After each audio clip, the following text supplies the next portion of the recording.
Right, so just watched Doctor Sleep, and being a fan of The Shining, you know, I mean the two wee girls bottom of the corridor.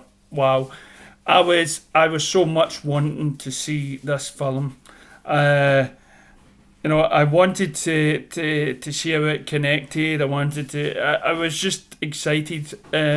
Then the negative reviews came out about the film, and I went, maybe you know, is it something that did they adapt? Well, The Shining movie was so far from the book, I believe, and Stephen King didn't really appreciate the movie itself. Again, I'm not a big reader of his books, but I have seen just about every one of his films, and so I wasn't thingied with that, you know. And it's, for me, it's up to the director when he's read the book and think, right, how can I make this better, or how can I make it for the general audience and everything else. So I wasn't looking for The Shining 2. And what I wanted to know is, where did this wee boy grow up, and what did he do afterwards? Because what I believe that Stephen King has mentioned before, that The Shining is it related to Carrie, who also had special powers. I think there was another film with Christopher Walken.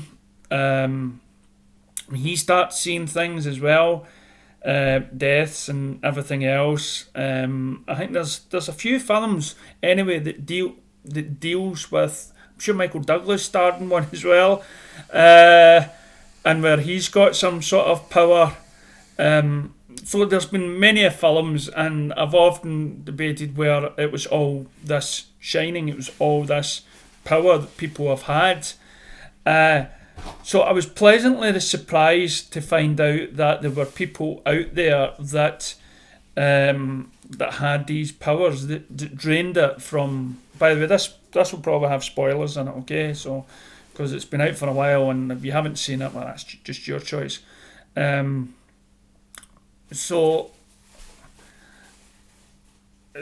then I'm thinking, right, and the story builds up to, is Ewan McGregor's character, the boy, is he going to go and fight these bad people? Right now he's suffering from alcoholism and stuff like that, you know, he's drunk, because he's seen quite a lot as a young kid, cycling through a hotel with half-naked grannies stepping out of the bathtub, and weird looking twin sisters with blood on the walls. You would think that would really do you in, and blood coming out of elevators, and your daddy trying to kill you with an axe. For me, that is therapy, you know, needed, is, you know, for that. So I can understand that. But what the film does do, and it sort of tries to show you what happened at this hotel, and they gather and what they did after being in the hotel, you know, and how that wee boy dealt with the trauma of the stuff that he'd seen. And it goes into, well, this person that warned him about murder, which was Red Rum, is sort of explained in this as well, of who he's communicating with, and he's dealing. It's like any psychic. They learn how to deal with these things they see. It's a wee bit like the Sixth Sense.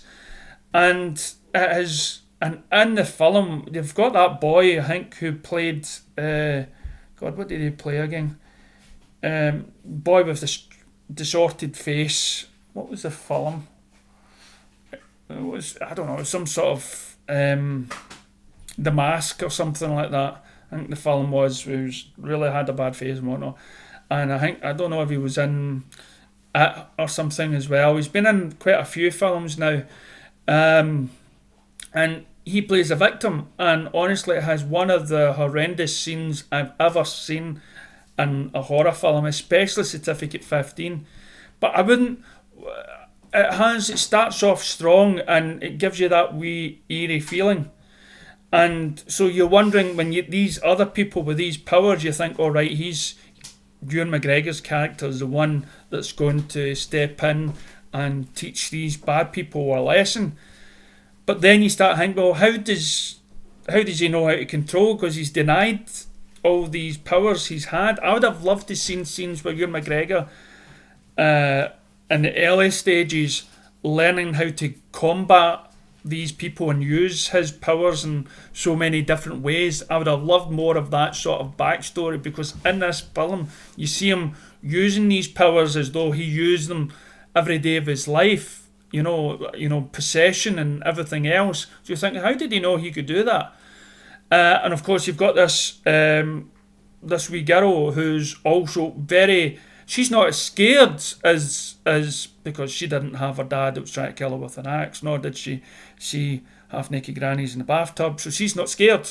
She witnesses something that's horrendous, but she has this thing inside her which she's comfortable with, that Ewan McGregor as a wee boy wasn't comfortable with his power. So she embraced her power throughout this film. And so I always thought, as Ewan McGregor playing a sort of Obi-Wan Kenobi character, and he's going to show this girl a thing or two. But again, she's sort of already there. And I've only just heard, there's going to be a director's cut of this film that's going to be longer. I would really consider buying this again. I thoroughly enjoyed it. It was a good homage to the first. There's a scene in it where they get stand-ins. They get like the mother, and they get, I don't want to spoil too much, but they get people that sort of resemble the original characters, and done in a similar way. It sort of ties up the film nicely. And I know deep down it's going to be different from the book, but for me, it's one of these films where once you've watched it, you'll be interested in reading the book. So this film gets the 2 thumbs up. Strangely enough, a lot of people are saying maybe negative things about it, but no, it gets 2 thumbs up for me. It's a nice sort of surprise. So if you've got a film you want me to watch, sit through, whatnot, put in the comments below. Thank you.